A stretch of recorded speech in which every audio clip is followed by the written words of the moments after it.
ఈరోజు మిమ్మల్ని చూస్తుంటే నాకు ఏం మాట్లాడో అర్థం కాలేదు.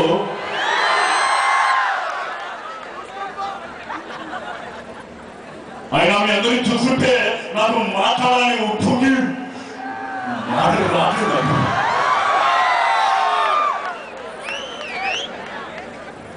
అయినా ముందు మాట్లాడడానికి వచ్చారు. వాడుతుందా?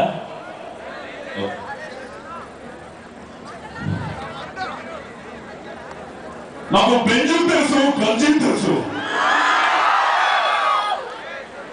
ఈరోజు మా నాయన లేరు. ఆ నాయన ఉంటే నేను ఎంత ఆడపడు అన్నో మాటలో అతను చెప్పలేను.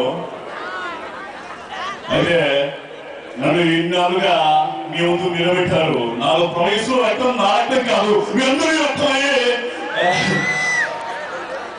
తెలుసుకుంటూ ఈరోజు స్థానిగా ఒక స్టేట్ రౌడీగా ఒక గాంధీ లీడర్గా మీ ముందు తీసుకొచ్చారు. జయించిన జీవోగా మీ ముందు తీసుకొచ్చి ఈరోజు ప్రజారాజ్యం పార్టీకి అభివృద్ధిగా మీ ముందు తీసుకొచ్చారు. మరి మీ అందరికీ మార్పును పరిచయం ఎలా చేయాలా, మార్పు అనేది ఎలా ఉంటుందా అనేది తెలియచేయాలంటే ప్రజారాజ్యం పార్టీ అనేది పౌరులకు రావాలి. దానికోసం మీ అందరూ శ్రమించాలి. నేను శ్రమిస్తూ ఉన్నాను. ఒక్క ఛాన్స్ ఇచ్చి చూడండి, మార్పు తథ్యం. ఇది ఆయన మాట్లాడారు. సో ఫైనల్ గా